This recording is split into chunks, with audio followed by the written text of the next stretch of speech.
Mi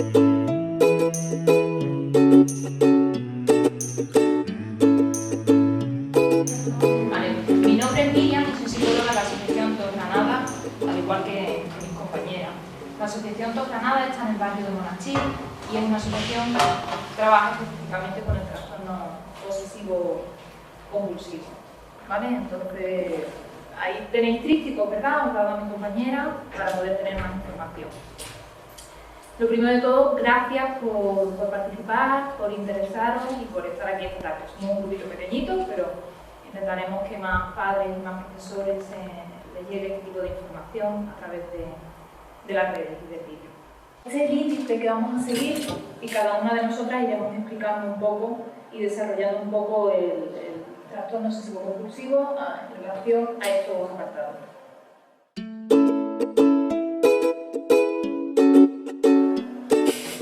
El trastorno obsesivo compulsivo, como su propio nombre indica, está compuesto por obsesiones y por compulsiones. Las obsesiones se definen, no sé si los veis, están pequeñitos, por pensamientos, impulsos, imágenes o sensaciones recurrentes, es decir, que vienen una y otra vez y que son persistentes, que son indeseadas, no son voluntarias y que causan un malestar significativo, un malestar con ansiedad, culpa, vergüenza, que el niño o el adolescente intenta evitarlas, suprimirlas, neutralizarlas mediante otros pensamientos o actos. Y esto es muy importante, el niño no las desea ni disfruta con ellas. Y por otro lado encontraremos las compulsiones, que se definen como comportamientos, como lavarse repetidamente las manos, o actos mentales, como repetir una determinada frase, una oración, un rezo, de carácter repetitivo, que el niño o el adolescente se ve obligado a realizar en respuesta a una obsesión o regla que debe seguir estrictamente. El motivo de la compulsión, como aquí bien se recoge, es la prevención o la reducción de ese malestar del que hablábamos antes o evitar que algo malo pase. Aunque los niños de corta edad pueden no ser capaces de articular este tipo de relación. Además, dichas obsesiones o compulsiones implican un gran tiempo, es decir, una gran inversión de tiempo, tienen un impacto grave sobre el funcionamiento académico, personal, social o familiar. Ahora bien, esto lo comentarán más adelante las compañeras, pero hay que diferenciar lo que son los rituales evolutivos de determinados niños, de determinadas edades, que son normales en el ciclo vital, y lo que sería un trastorno obsesivo compulsivo, pero más adelante lo comentarán las compañeras. Sí que me gustaría explicar, leer un relato de una niña que padece trastorno obsesivo compulsivo, sobre todo para que se entienda un poco mejor. A lo largo de la charla mis compañeras pondrán muchísimos ejemplos, pero me gustaría reflejar esto para que se entendiera un poquito mejor. Se llama La historia de Wanda y es de un libro que se llama Guía Práctica del TOC. Dice: el arte es por lo general una de las materias favoritas de los alumnos de tercero, pero no es el caso de Wanda. El pegamento y el embrudo viscoso, la acuarela, la tiza, la hedionda arcilla, era una pesadilla. Su única vía de escape era el baño. Suspiraba de alivio, se ponía en pie de un salto y salía rauda hacia la puerta cada vez que la profesora le permitía salir. Corría hacia el baño bajo el vestíbulo. 50 escaleras, las contaba y sabía exactamente cuántas eran. 50 en cada ocasión. Entonces empezaba el ritual. Siempre consistía en la misma rutina. Tras abrir el grifo del agua caliente, separaba sus dedos y los enjuagaba. Después ponía el jabón en medio de la mano izquierda. Se sentía aliviada cuando se lavaba cada dedo, una y otra vez. 20 veces cada dedo. Tras el lavado, tomaba el papel de mano y secaba el agua cuidadosamente, asegurándose de no tocar el grifo con las manos. Si lo hacía, se lavaba de nuevo. Debía lavarse varias veces y cada vez con más frecuencia. Las salidas al baño llegaron a ser más asiduas, no solo durante la clase de arte, sino a lo largo de todo el día. Sin aviso alguno, parecían presentarse en su cabeza pensamientos intrusos. En un inicio, lavarse las manos le ayudaba durante unas horas, quizás para todo el día, pero los pensamientos se volvieron cada vez más continuos y el lavado de manos aliviaba su ansiedad durante solo unos minutos. La señora Chester, profesora de Wanda, llegó a preocuparse por las constantes salidas al baño de la niña y por sus manos enrojecidas y con la piel agrietada. También constituía un problema que parecía soñar despierta. El resto de los niños empezaba a reírse de a sus espaldas, cuando Wanda no parecía escuchar las instrucciones o no lograba contestar una pregunta cuando se le cuestionaba. Este es un ejemplo, sobre todo para que veáis más claro. No sé si aquí hay más profesores, más padres, madres, no sé un poco si estáis un poco divididos. Un poco de todo, ¿no? sobre todo para que también los profesores vean cómo se puede explorar también en los colegios o en este caso en los institutos. Seguimos un poco describiendo el trastorno obsesivo-compulsivo porque realmente el trastorno obsesivo-compulsivo o TOC es uno de los grandes desconocidos. A veces se ha podido conocer porque hay algún familiar, porque hay algún conocido o incluso por algún tipo de película, ¿no? A lo mejor a algunos se le viene a la cabeza este tipo de trastorno por algún tipo de película. Frecuentemente los niños y las niñas o los adolescentes se avergüenzan de las conclusiones porque no son lógicas, ocultándolas con frecuencia, generalmente las ocultan. Pueden pasar meses o incluso años sin que los padres y las madres lleguen a percatarse de esta dificultad. Y otras veces se confunden con manía o con costumbres del niño, de la niña, del adolescente. Además, a veces los síntomas afectan mucho en el colegio y otras solo están presentes en casa. También hay que diferenciar este tipo de cuestiones. Respecto a la epidemiología, se estima que en torno a alrededor de un 1%, 1,3% de la población infantil y juvenil lo padece. Ahora, si ya hablamos de un nivel, estamos hablando de en torno a un 2,5% de la población. Se ha visto un incremento en el número de casos entre 5 y 15 años, y muy raro, pero los hay casos de niños también de 3 años de edad. En los niños se da más frecuente que en las niñas y este predominio tiende a ser mayor en los niveles más bajos de edad.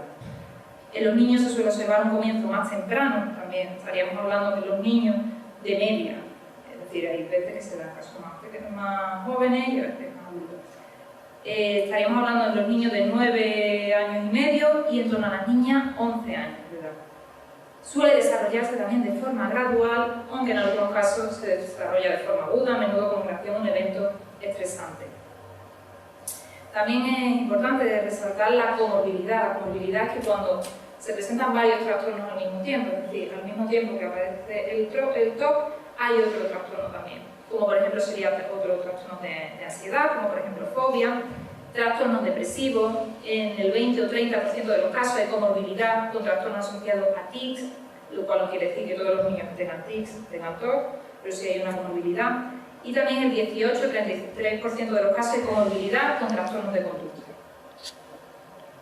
En relación al pronóstico, tradicionalmente se ha hablado que TOC en la población infantil y adolescente se asocia a un pronóstico de tipo crónico, aunque fluctuante, pero es muy probable, y ya nosotros también lo estamos viendo, en las mejorías aportadas en los protocolos de terapia, en los nuevos protocolos de terapia que permitan conseguir cada vez mejores resultados. Para terminar, sí que me gustaría también señalar que la OMS lo reconoce como uno de los trastornos que producen una discapacidad, de los trastornos mentales que producen una discapacidad bastante importante. ¿Vale? Y ahora le doy paso a mi compañera Antonella para que continúe ella.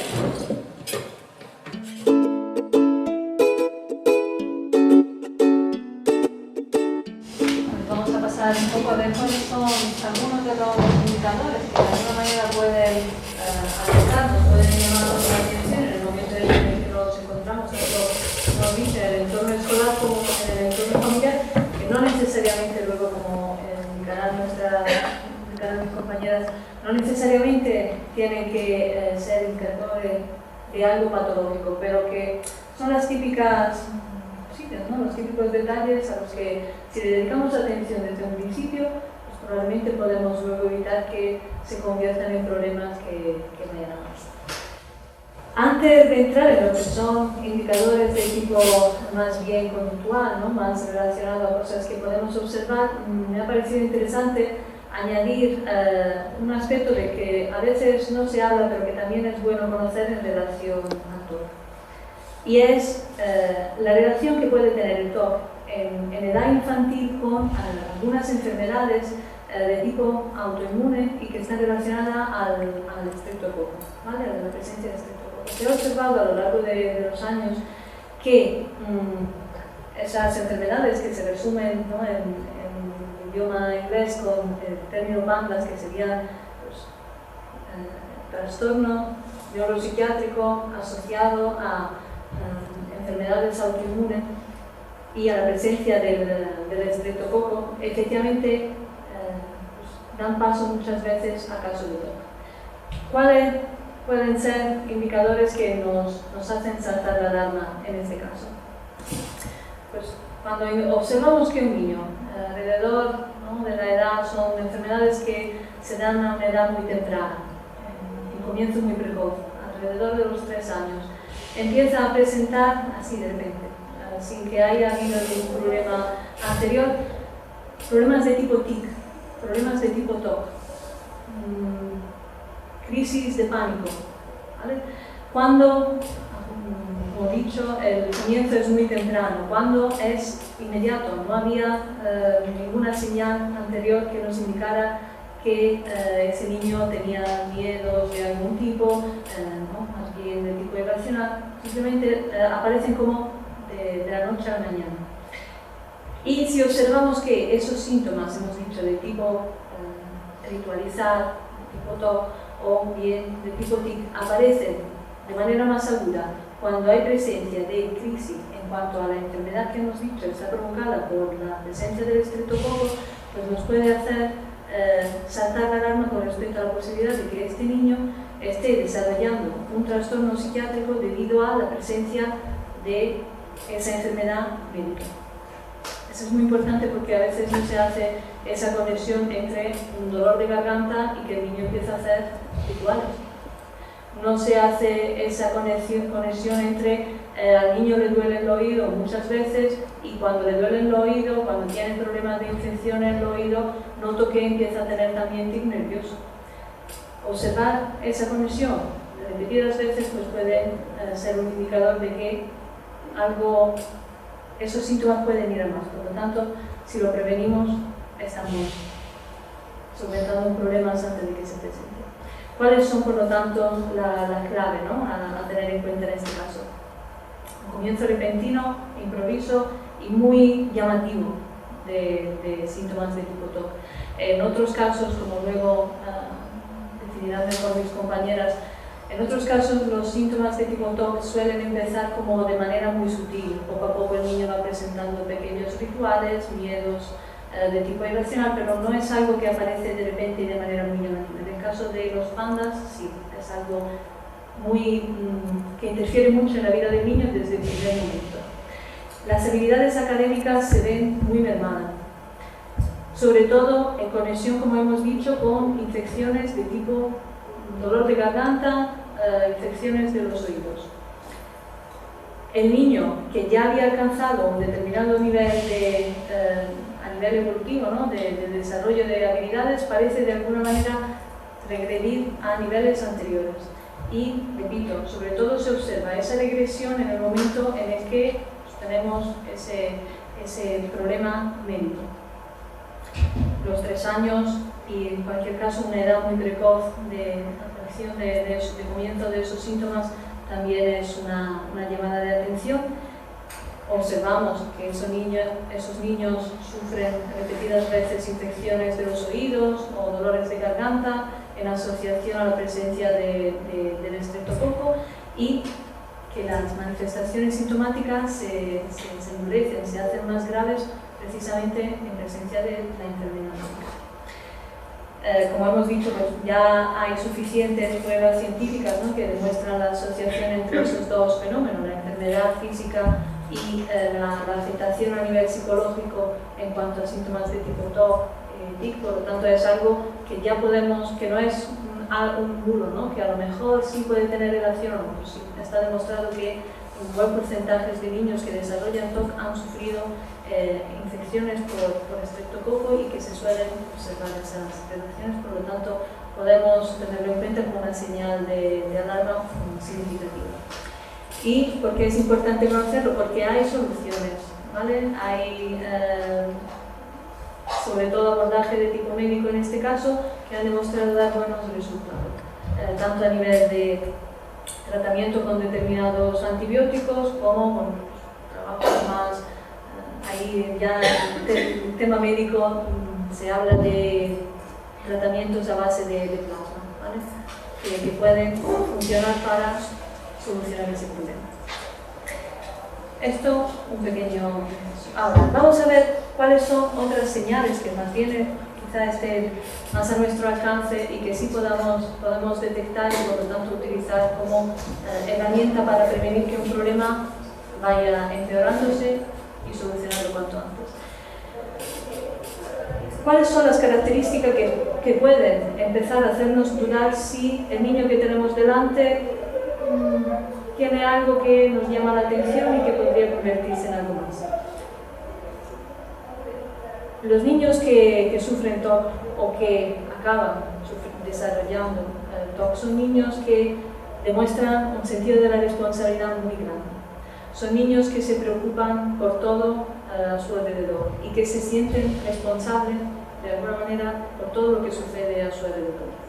Son niños que muestran muchas veces la preocupación con respecto a lo que puede pasar a sus familiares, con respecto a lo que le puede pasar a su hermanito, a su hermanita, con respecto a lo que puede pasar a su amigo, a su compañero, incluso a sus mascotas, y de alguna manera hacen relaciones de responsabilidad que son declaradamente excesivas. En otros casos se puede observar una tendencia que parece opuesta a esa, es decir, se da el caso de niños que parecen no tener ningún sentido de la responsabilidad. Muchas veces eso también puede llamarnos la atención, porque a veces el no asumir ninguna responsabilidad es un reflejo de percibir la responsabilidad como algo aplastante. Por lo tanto, prefiero no hacerme responsable de nada, porque hacerme responsable de algo significaría para mí cargar con algo que siento que no soy capaz de cargar. ¿Vale? Ambas posiciones, cuando están en los extremos, pueden de alguna manera llamarnos la atención. Los niños que tienen la tendencia a desarrollar TOC tienen un código moral, un código de conducta muy rígido. Son niños que saben en todo momento por qué hay que hacer algo y qué es lo que está bien y qué es lo que está mal. Y además, lo que está bien hacer hay que hacerlo y lo que está mal hacerlo bajo ningún concepto que se pueda hacer. Eso también es algo que puede llamarnos la atención en un niño que, sin embargo, la edad prepuberal, la edad adolescente deberían estar experimentando diferentes estilos de conducta para ver con cuál se queda. Son niños que tienen una creencia excesiva con respecto a el efecto que pueden tener los pensamientos sobre la realidad. Eso veremos luego. Hasta cierta edad puede ser normal, hasta cierta edad de hecho es normal que los niños tengan un pensamiento de tipo mágico. Cuando fuera de esa edad el niño sigue manteniendo que solo por pensar algo ese algo puede suceder, solo por pensar algo puedo generar algún efecto sobre la realidad, pues posiblemente tengamos que estar pendientes por si eso le puede estar afectando a nivel de estado de ánimo, a nivel de conducta y a nivel de malestar que le provocan los pensamientos. A la par que hemos dicho que piensan que los pensamientos pueden tener efectos sobre la realidad, son niños que tienen la tendencia a creer que las consecuencias de lo que hacen o lo que piensan son catastróficas. Son niños que tienen la tendencia a preocuparse excesivamente y además a pensar que si algo negativo puede suceder, seguramente sucederá y será lo peor que puedo imaginar. Más cosas. Aquí entramos un poco, ¿no?, en la conducta que luego se manifiesta en cuanto a obsesiones, en cuanto a convulsiones. Niños que tienen la tendencia a desarrollar TOC son niños muy preocupados por el tema de la limpieza, por el tema del orden, por el tema del control, para que no se les escape nada, para tenerlo todo en todo momento controlado, para sentir que tienen de alguna manera bajo control lo que está sucediendo a su alrededor. Cosas que nos pueden llamar la atención, en qué momento algo es una manía o cuándo se convierte en un ritual de tipo TOC. Si noto que un niño está haciendo algo de manera repetitiva y ya me está, ¿no?, de alguna manera llamando la atención lo que hace, lo interpreto como un ritual, pero estoy en la duda de, bueno, pues hasta qué punto esto es normal o viene a ser un ritual de tipo TOC. En el momento en el que se intenta interrumpir un niño que está llevando a cabo un ritual de tipo TOC, el niño siente una ansiedad muy grande. El sentirse interrumpido en ese ritual que el TOC le dice que hay que desarrollar de una determinada manera, le provoca un malestar excesivo, no justificado a nuestros ojos, ¿no?, por lo que estamos haciendo. En muchos casos, en ámbito escolar sobre todo, no sé si hay profesores aquí, se observa que un niño que hasta el momento tenía un buen rendimiento escolar, un niño que prestaba atención, que era capaz de hacer sus deberes, empieza a no prestar atención, empieza a hacer fallos tontos a veces, se le hacen preguntas y parece estar en su mundo, como antes veíamos en el relato de Wanda. Posiblemente esos niños que ahora están muy de moda, ¿no?, tachar como trastorno por hiperactividad, ¿no?, déficit atencional. Mucho cuidado, porque a veces pueden ser niños que están ocupados con sus propios pensamientos, que están ocupados librando una batalla interna, ¿no?, con preocupaciones, con miedos, con rituales, porque los rituales, como veremos, no son solo algo que hacemos físicamente y que se puede ver desde fuera. A veces los rituales son algo mental y pueden interferir con las capacidades de atención que presenta el niño.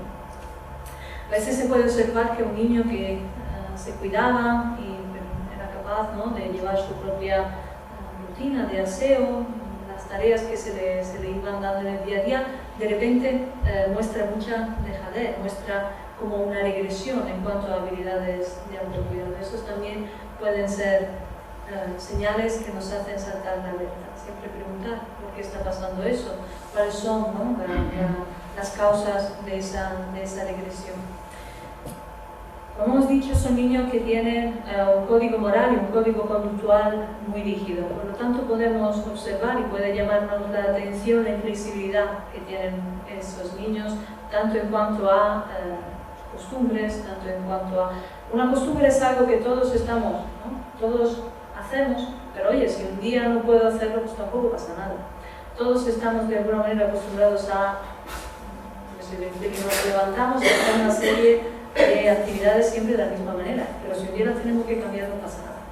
Aquí estamos hablando de si creo que las cosas se tienen que hacer así, así se tienen que hacer. Y el no hacerla de esta manera me genera mucho malestar. Tienen dificultad para dejar las tareas inacabadas, tienen un perfeccionismo exacerbado. Y otra señal que a veces pasa desapercibida es esa sensación de desasosiego constante que tienen los niños, que pueden tener los niños que desarrollan TOC. A veces observamos niños que están constantemente moviéndose, que están como buscando la posición, o que se están ¿no?, poniendo el pelo de una determinada manera, poniéndose la ropa de una determinada manera. Pues en algunos casos eso puede ser una señal de que ese niño percibe que su ropa no está como debería estar, que su pelo no está como debería estar, que siente una sensación de incomodidad que percibe como intolerable.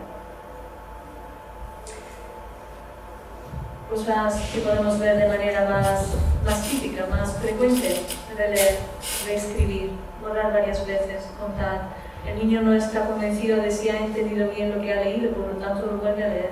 No está convencido de si lo que ha escrito está bien escrito, por lo tanto lo vuelve a escribir, lo repasa, cierra las letras por si algo se ha quedado abierto. Cuenta varias veces ¿no?, si está haciendo algo de tipo matemático, o incluso contar objetos. A veces pide ir al baño de manera frecuente, y eso puede ser por dos razones. En parte porque la necesidad de orinar se percibe como cierta incomodidad, y hemos dicho que anteriormente pues, las sensaciones de incomodidad, las sensaciones de desasosiego se toleran con dificultad. Por lo tanto, son niños que a la más mínima sensación de tengo que orinar, pues piden ir al baño. Otras veces puede ser que pidan ir al baño con más frecuencia de lo normal. ¿Por qué? Porque van a realizar rituales de limpieza, porque necesitan quitarse esa sensación de suciedad, de contaminación. Son niños, hemos dicho, excesivamente preocupados y que están constantemente catastrofizando las consecuencias de lo que piensan y de lo que hacen. Por lo tanto, son niños que preguntan de manera repetida y frecuente aseguraciones con respecto incluso a temas de la vida diaria. Y es una pregunta que suele repetirse, que no se queda... No, el niño no se queda tranquilo con una respuesta que decimos, sino que necesita reiterar la pregunta.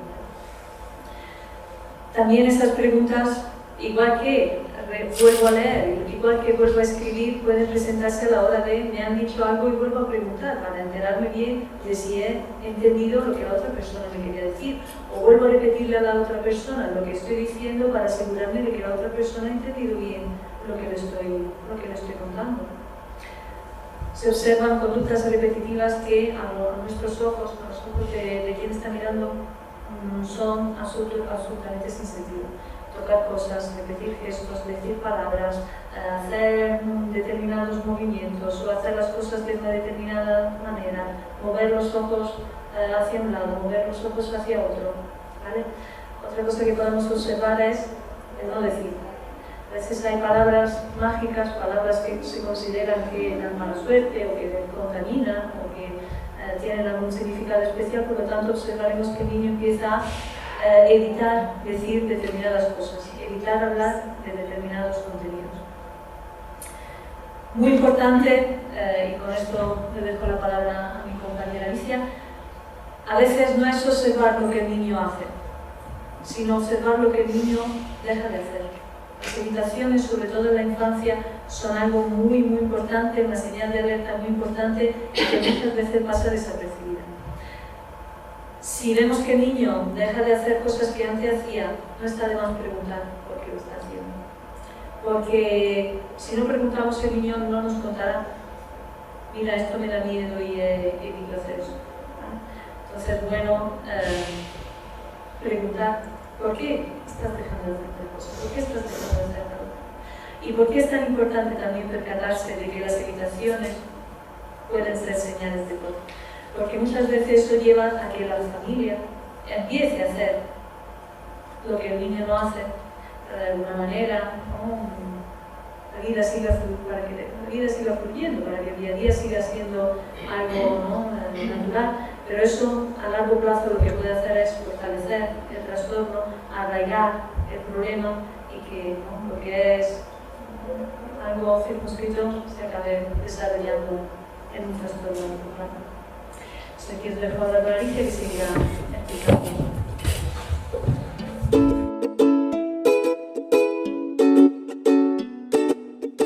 Buenas tardes y muchas gracias por haber venido, como ha dicho mi compañera. Estamos muy contentos de poder dar información acerca de este trastorno que es poco conocido, desgraciadamente, que tiene una visión muy superficial debido a lo mejor al cine y desde luego enfocado en la infancia hay bastante poca información. Entonces, lo que quiero explicar es qué consideramos normal y qué consideramos psicopatológico. Bien, nos fijamos en la forma de un comportamiento. ¿Lavarse las manos es normal? Pues en principio sí, ¿no? Entonces, ¿cuándo tenemos todo? ¿Cuando nos lavamos las manos o cuando no nos lavamos las manos? Bueno, la conducta humana no es categorial, no tenemos de repente trastorno obsesivo compulsivo o no tenemos, sino que si nos imaginamos un continuo en el cual hacemos un promedio estadístico, lo normal, bueno, pues es un poco el número de veces que estamos acostumbrados a hacer algo, lo que nos dura un determinado tipo de conducta o la intensidad que es. Tenemos que tener en cuenta, por lo tanto, entonces, una serie de variables que os iré explicando a continuación. Cuando estamos en los extremos de esa dimensión, ya podríamos hablar de algo que es psicopatológico. Así, por ejemplo, tenemos que tener en cuenta la frecuencia.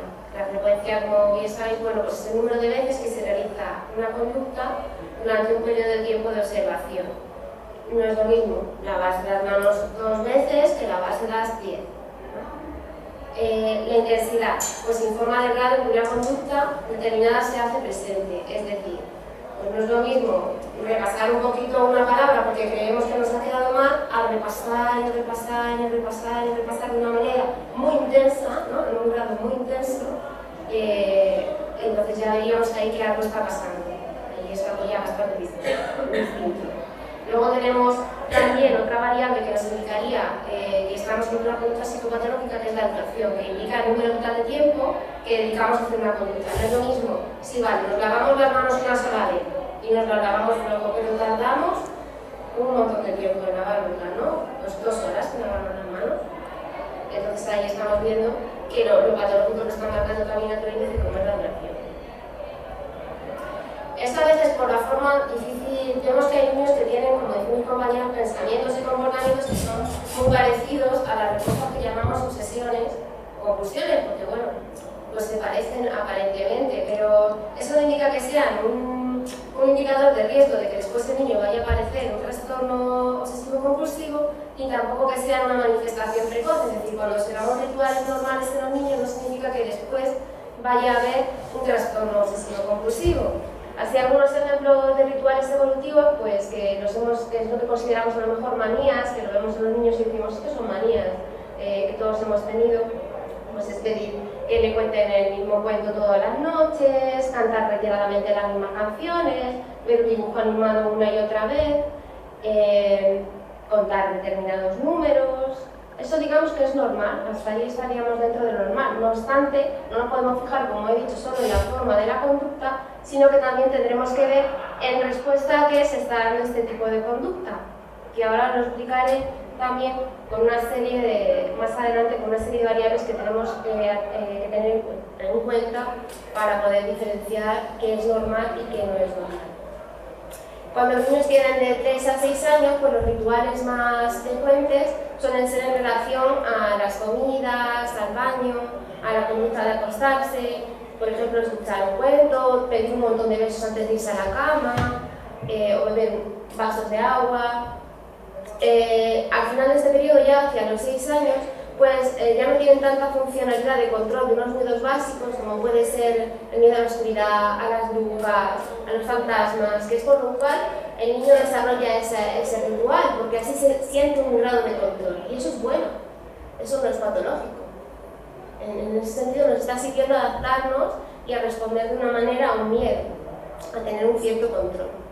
Al final de este periodo evolutivo, hacia los 6 años, sin embargo, puede que no tengan esos rituales evolutivos ninguna funcionalidad, sino que sea algo pues, más lúdico, simplemente pues, andar a la pata coja, contar los escalones de una escalera o decir determinados números de una manera supersticiosa. Dentro de los 7 a los 11 años, pues también pueden surgir rituales en relación con el coleccionismo. Y también se pueden mantener las conductas de tipo supersticioso de la etapa evolutiva anterior, relacionadas con la buena suerte. Por ejemplo, quien no ha llevado ante un examen un amuleto, una estampa, una imagen religiosa, y encima ante situaciones de estrés, pues es normal que todos los niños pues más o menos lo lleven ante un examen, una separación de familia, enfermedades. Muchas veces es nuestra manera evolutiva de controlar ese malestar psicológico normal, en respuesta a una situación estresante vital normal. Pero, por lo tanto, para diferenciar un ritual desadaptativo de uno evolutivo, tenemos distintas variables a tener en cuenta. Una de ellas es el modo de vivir el ritual. Cuando un ritual es evolutivo y nos sirve, pues el niño lo vive de una manera placentera, disfruta, y no va acompañado de malestar o malestar el mínimo.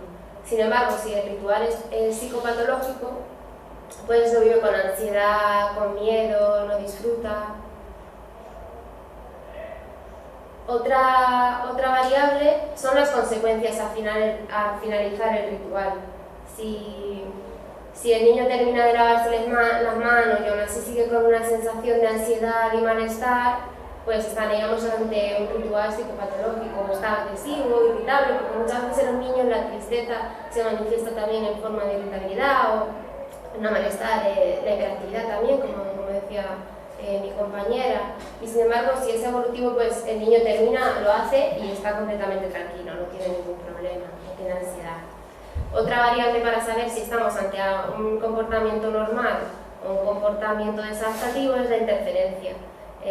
Un niño que tiene trastorno obsesivo compulsivo pues interfiere en un montón de áreas de su vida, por ejemplo en el rendimiento escolar, en los juegos, en la relación con los amigos. De repente no quiere jugar un determinado juego porque si juega se va a manchar y entonces se queda aislado, en relación también en su casa, en el sueño, en la alimentación. Ahí interfieren, digamos que el problema interfiere. Son niños que están cansados muchas veces, que están ahí como tristes. Y si se le interrumpe, como decía también mi compañera, pues vemos que hay un fuerte malestar. No podemos dejar de decir, déjate de lavar las manos y que le dé igual, sino que se pondría nervioso porque él lo está dando una respuesta que a él le sirve para aliviar un pensamiento obsesivo, un pensamiento intrusivo, como un fantasma que te viene y te dice, si no lo haces, te va a pasar, te vas a contaminar. Y entonces lo hacen como respuesta para aliviar la obsesión. Que es lo que voy a explicar a continuación, que es lo que nos diferencia de un ritual desadaptativo de uno evolutivo. La finalidad del ritual de un niño cuando es evolutivo es pasarlo bien. Pues salta la pata coja, si salta la pata coja voy a probar el examen. Si salto 5 veces, si tiro esto a la papelera y lo cuelo, pues voy a probar todo el trimestre. Y el ritual psicopatológico, como os estaba comentando anteriormente, que me he adelantado, es eso, reducir o eliminar el malestar generado por las obsesiones. Y ya para terminar, otra diferencia importante es el grado de control. En el ritual evolutivo el niño elige hacerlos y puede parar cuando quiere, pero sin embargo el ritual psicopatológico, pues el niño se siente obligado a llevarlos a cabo y tiene esa sensación de pérdida de control. No puedes parar de hacer algo. Tu cerebro te está diciendo, lávate otra vez, no está limpio, lávate otra vez. Entonces está descontrolado. No lo hacen porque quieren. Y esa es la mayor diferencia para ver cuando algo que se puede parecer es diferente, es evolutivo o es psicopatológico. Y por mi parte nada más, os dejo ahora con mi compañera Ana.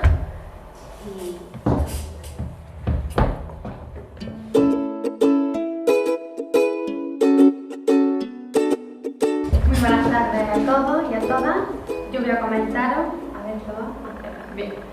En este apartado voy a comentar lo que son las obsesiones y las compulsiones más típicas que encontramos en esta etapa escolar. Entonces podemos encontrar que las que están en un mayor porcentaje son aquellas relacionadas con la limpieza y con la contaminación. Todo el tema de no tocar determinados objetos, de si los toco me voy a contaminar, etc. También aquí los niños y las niñas y los adolescentes tienen miedo a la enfermedad, a la muerte, el temor de que les pueda pasar a ellos algo horrible, algo que puedan hacer mal y pueda tener una causa tremenda, un impacto en sus familiares, en sus amigos, en las mascotas, como comentaron también otra compañera. Sobre todo eso, el tema de que ellos se sientan mal, que puedan percibir una amenaza de que puedan enfermar y se extrapola mucho a la familia. Pueden pensar que su madre en una sesión puede morir, su padre puede tener un accidente, lo cual le causa muchísimo estrés.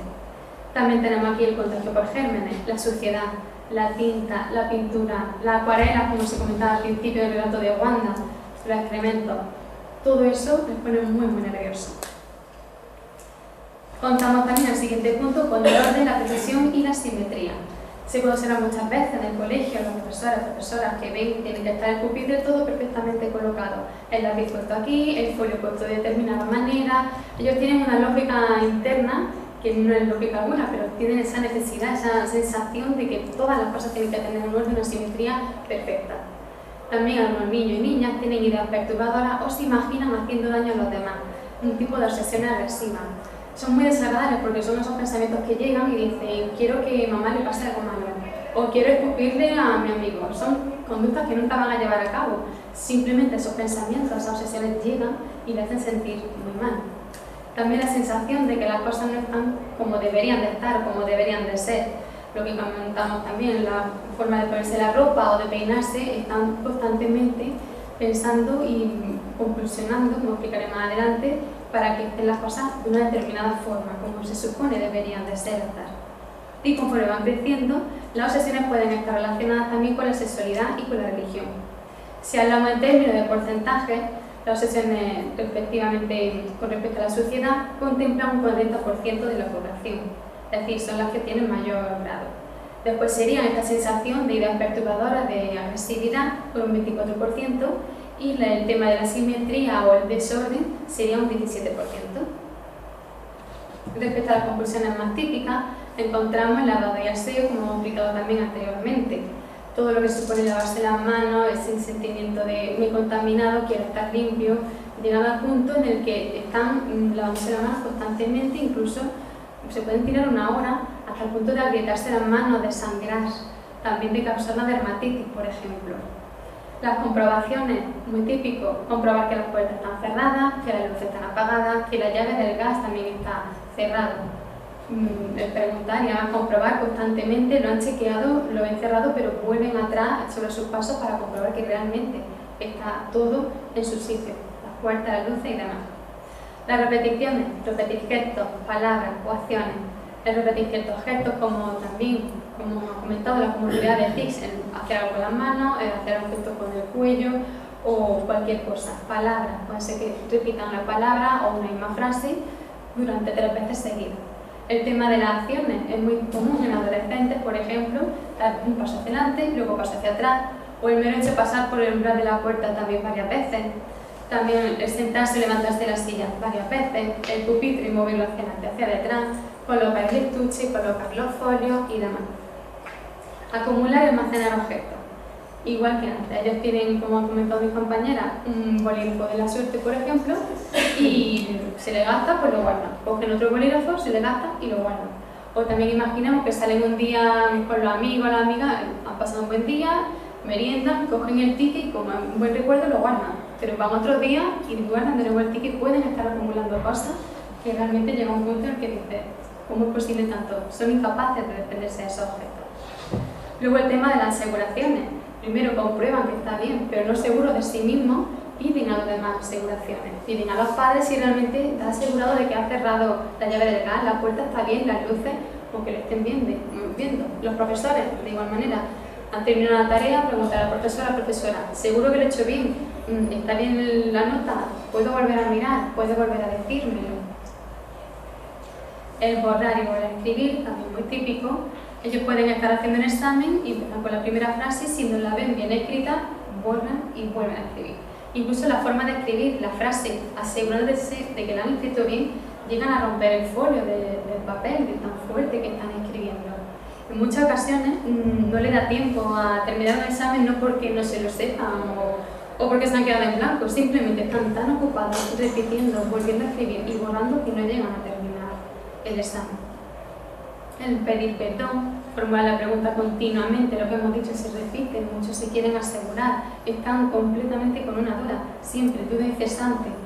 Pueden pedir perdón muchas veces por un acto, además lo que hemos comentado, se sienten muy responsables, se sienten muy culpables. Pueden pedir perdón en repetidas ocasiones, formular la misma pregunta hasta asegurarse de que realmente no han comprendido. Luego tenemos el tema de palabras, números que dan suerte. Eso puede ser algo normal, pero hay ciertas palabras también y números que dan mala suerte. Las palabras, números prohibidos. Con lo cual, si llega algún compañero y dice, por ejemplo, la palabra malo, el niño o la niña tiene que contrarrestar con la palabra bueno, para que no se genere esa ansiedad que se le dispara tan fácil. Y lo mismo con los números. Si dice el número X, tengo que decir el número otro que me gusta y que da buena suerte y que supone que es algo bueno. Empezaron a hacer una y otra vez, no acaban de arrancar, se quedan como atascados. A la hora de salir del baño, por ejemplo, van a coger la manivela, no acaban de cogerla y tienen que estar un número de veces repetidas hasta que consiguen engancharse y ya poder abrir la manivela para salir del baño. También podría ocurrir que se dicen palabras, números al azar, y de nuevo el contar, el tocar, el revisar, incluso se llegan a los casos también a veces de rezar. Todo puede ser con determinado número. Lo que hemos dicho, si ahora dicen la palabra malo, si digo 3 veces bueno, voy a contrarrestar. Si han dicho una palabrota, voy a rezar 3 Ave María o 3 Ave Padre Nuestro y ya mi ansiedad va a bajar. También hay que tener en cuenta que las compulsiones suelen cambiar con el tiempo y que es típico que pasen de una compulsión a otra en el transcurso del trastorno. Es decir, no es lo normal que un niño solamente sea de contaminación o de limpieza. Puede ser que comience con eso, pero luego acabe siendo repetición, luego salte a comprobación, etc. Y también que en la infancia, cuando somos pequeñitos, pueden darse compulsiones sin obsesiones. Todo esto es muy probable que sea por la falta que tienen los niños de habilidades cognitivas en esta etapa, que dificulta que ellos puedan expresar esos pensamientos que les están viniendo, por lo cual es más fácil directamente llevar a cabo el ritual. Y también que las compulsiones sin obsesiones suelen ser más de tipo táctil. Son muy frecuentes en niños con trastornos con TIC por comorbilidad.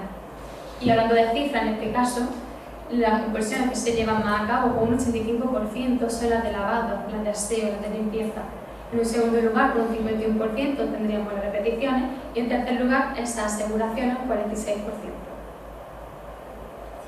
Quiero terminar también comentando las sesiones menos típicas, pero que también pueden ser frecuentes en la etapa escolar, como es, por ejemplo, el miedo a perder el ADN o similares, el miedo a convertirse en otra persona o adquirir la personalidad de otra persona. Si ellos tienen un compañero o compañera de clase que no les cae bien, el mero hecho de estar hablando con ellos ya les va a suponer un conflicto en que los toque, ellos pueden decir, bueno, ya puedo adquirir, pierdo mi esencia y adquiero esa personalidad de esa persona que no me gusta, o algún familiar también o que tenga. Puede ocurrir a veces, aunque es más improbable, más diferente, más complicado de ver, una lentitud obsesiva. En este caso hay ciertas cosas de los niños, por ejemplo el vestirse, el aseo o la comida que pueden ralentizar al niño. a la hora de vestirse pues van muy despacito con nuestros calcetines, luego el pantalón, la camiseta, y todo esto sí que interfiere en el resto de las cosas, pero cual llama bastante la atención. También puede haber una contaminación debido a una determinada área geográfica.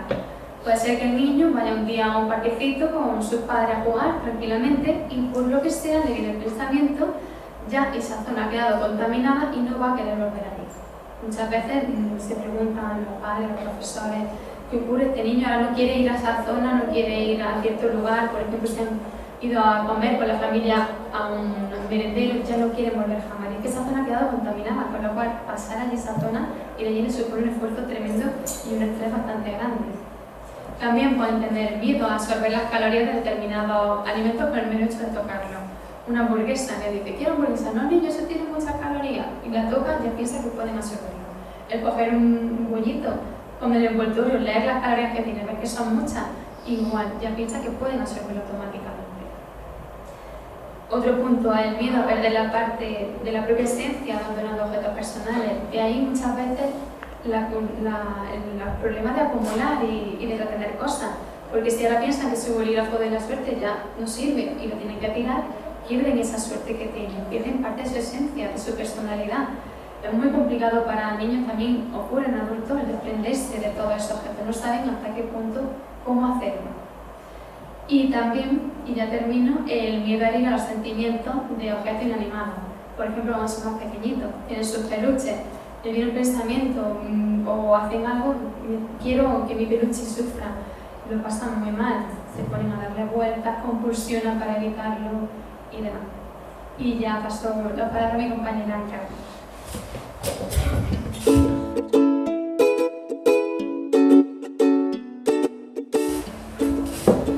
Yo ya directamente, para concluir, porque yo creo que las exposiciones de mis compañeras han sido bastante buenas y no tengo mucho más que aportar, sí que voy a hacer una conclusión en relación directamente a lo que aquí tenemos, que es TOC y escuela, TOC y colegio, en la parte académica, ¿vale? Entonces, como ya hemos comentado anteriormente, el TOC se compone de dos aspectos ampliamente diferenciados, que hemos dicho que son las obsesiones y que son las compulsiones. Entonces, yo voy a definir aquí algunas de las obsesiones típicas que nos podemos encontrar en el aula. ¿De acuerdo? Algunas de ellas son: me infectaría y podría morir si alguien me toca. Otra: mis deberes tienen que ser perfectos. Tengo que comprobar mi mochila. ¿Qué pasaría si se me olvida algo? ¿Y si no vuelvo a ver a mi familia?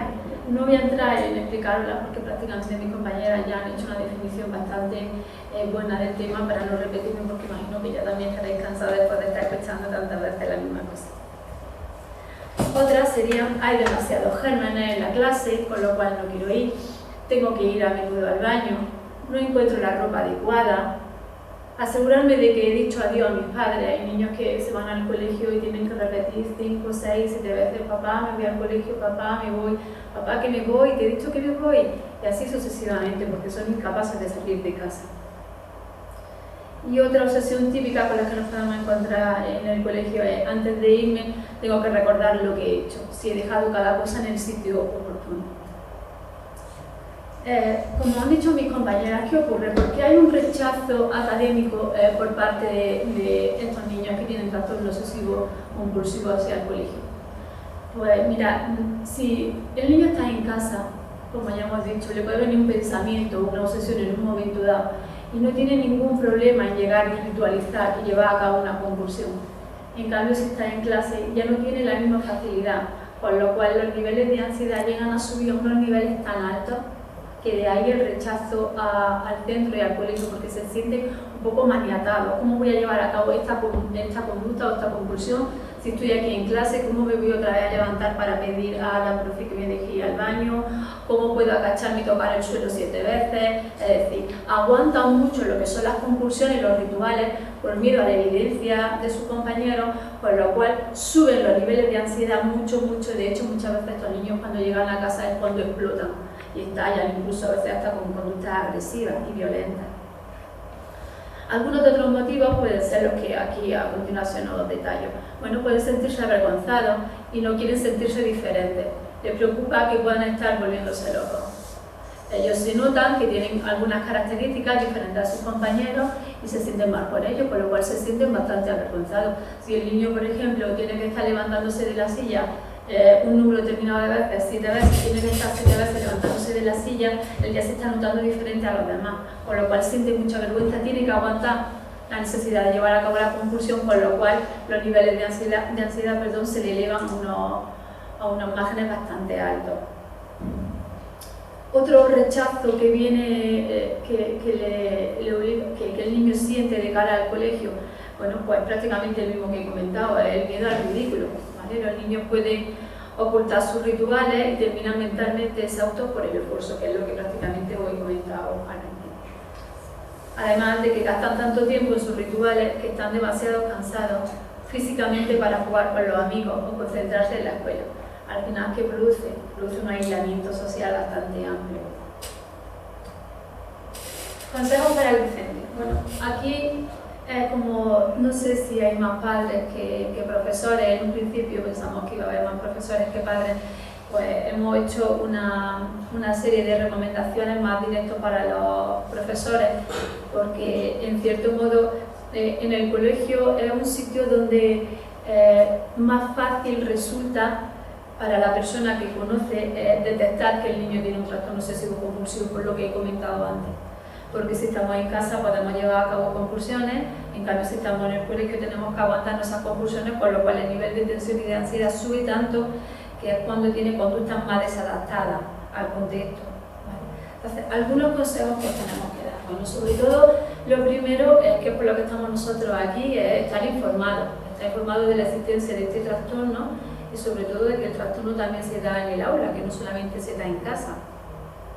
Más que nada para poder ayudar al niño y no catalogarlo o etiquetarlo como un niño, como ha dicho Antonella, con trastorno de TDAH, hiperactivo, que está desmotivado, que no tiene ganas de ir a clase, un niño rebelde, ¿no? El típico niño que tenemos en clase que nadie soporta y que al final lo que tiene prácticamente es un trastorno obsesivo compulsivo, pero que nadie ha detectado que el niño tiene esa problemática. También para vosotros como docentes, incluso como padres, porque prácticamente, aunque estoy hablando de docentes, esta información viene tanto para el padre como para el docente, porque al fin y al cabo tenemos la misma responsabilidad sobre nuestro hijo. Sobre todo el no culpabilizarlo, no hacerles sentir que son culpables de su conducta, no hablarle en primera persona, no hacerles sentir que ellos son responsables de esa conducta no adaptada en clase. Ellos no pueden evitarlo. Y por mucho que tú les digas para, no sigas haciéndolo, son incapaces. ¿Vale? Aquí podría poneros muchos ejemplos para explicaros qué significa esto, porque desde fuera uno dice, pero si le he dicho que se quede quieto, ¿por qué no me obedece? Si le he dicho que no pasa nada, que no va a ocurrir nada, que no se lave más las manos, ¿por qué no me obedece? Rápidamente, para que podáis entender, os planteo una metáfora así para que vosotros os pongáis por un momento en la piel de estos niños. Imaginaros por un momento que vais al cine y que estáis viendo una película de miedo. Vosotros sabéis que es ridículo, que estáis en el cine, que estáis viendo una película de miedo que realmente no tiene más trascendencia, pero en cambio vosotros tenéis la sensación de miedo. Vosotros tenéis la sensación de que realmente algo malo está pasando, y aunque alguien a vuestro lado os diga, pero no tengas miedo si estás viendo una película de cine, da igual, tú sigues sintiendo el miedo. Pues eso es lo que le pasa a ellos. ¿Cómo le puedes decir a un niño? Simplemente con palabras, frena, no tengas miedo, no sigas compulsionando, que esto no es verdad o no tiene sentido, no pueden, es imposible. Con lo cual hay que culpabilizar al niño como que ellos son los causantes. Lo único que conseguimos es que le afecte a su autoestima y a su autoconcepto. ¿De acuerdo? Entonces, consejo: despersonalizar el trastorno, hablarle siempre en tercera persona, no hablarle nunca en primera persona. Nosotros allí en la asociación lo que hacemos mucho es que despersonalizamos con otra figura imaginaria a la cual le ponemos un nombre concreto y siempre le hablamos en tercera persona. Y cuando hablamos de sus sesiones le preguntamos: ¿qué te está diciendo Maléfica, por ejemplo? A una niña que tengo que tiene un TOC que le ha puesto Maléfica. ¿Qué te está diciendo Maléfica? Pues me dice: señor, Maléfica me está diciendo que tengo que volver a borrar lo que he escrito y volver a escribirlo. Siempre despersonalizamos el trastorno. Ya para ir terminando, sobre todo hay que tener una gran y estrecha relación con los familiares, tanto familia como colegio y familia, para que realmente todos estemos trabajando en una misma línea. Alentar los progresos y evitar los reproches, es decir, cualquier progreso que tenga el niño con respecto a algo que envuelve a su TOC, tenemos que elogiarlo mucho, porque aunque para nosotros parece insignificante y no tiene sentido, para ellos les supone un esfuerzo grandísimo, ¿no? Cada vez que le decimos no te laves las manos, o para, o quédate quieto, o no me vuelvas a hacer esta pregunta, que para nosotros es algo normal, pues para ellos está suponiendo un esfuerzo enorme, por lo cual tenemos que alentarlos mucho y motivarlos y darles las gracias por el esfuerzo que están haciendo cuando nosotros le damos algún tipo de instrucción. ¿Qué podemos hacer para ayudar a un niño con TOC? Pues en primer lugar hay que entender que es un niño que no es un niño que se porta mal o que no quiere obedecer haciendo las cosas de otro modo. Hay que entender que se siente impulsado a hacer este tipo de rituales dado su alto nivel de ansiedad, como he comentado anteriormente. Y ya terminando, los niños con TOC tienen, como ha dicho mi compañera, un alto nivel de convulsiones y rituales. Y siempre os recomiendo que estéis al margen de ellos, porque muchas veces por querer ayudarlos nos convertimos en facilitadores del propio trastorno obsesivo compulsivo. Si el niño necesita que su mamá le vuelva a lavar la braguita o los calcetines porque entiende que están contaminados, no se lo puede poner, la madre en un momento dado, ya cansada de ver a su hijo llorando y entrando en una situación de pánico, coge la ropa y la lava. Si el niño está escribiendo y no consigue escribir, la madre llega y le arranca la hoja y le dice sigue escribiendo en otra hoja, no pasa nada. Es decir, muchas veces queremos ayudar a nuestros hijos o a nuestros alumnos en ese sentido, con lo cual en vez de luchar contra el TOC, lo que hacemos es que facilitamos que el TOC entre más en la vida del niño. Y también, como ha estado comentando Ana, los niños de corta edad sobre todo no se dan cuenta de que sus pensamientos y sus acciones son inusuales. Como ha dicho ella, los niños no tienen capacidad de introspección, con lo cual ellos no pueden ser conscientes de lo que su cerebro en ese momento le está diciendo que tiene que llevar a cabo, no tiene sentido. Ellos simplemente tienen la necesidad de tener que hacerlo y nada más. Tengo que lavarme la mano porque me las tengo que lavar. No le preguntan más porque ellos no te pueden dar una explicación racional del por qué. Simplemente tienen que hacerlo. Entonces, tampoco forzarlos mucho en ese sentido de que esperéis que os van a dar una respuesta de por qué lleva determinadas conductas, porque son incapaces. Ni siquiera un adulto con TOC muchas veces le pregunta y no saben responderte, simplemente te dice tengo la necesidad. Tengo una paciente, por ejemplo, que se puede tirar 8 y 10 horas limpiando y hasta 24 horas, es un momento más álgido del trastorno. Y le preguntas por qué limpias, dice no lo sé, simplemente tengo que hacerlo. Si un adulto le hace esta pregunta y no te puede contestar, evidentemente un niño muchísimo menos.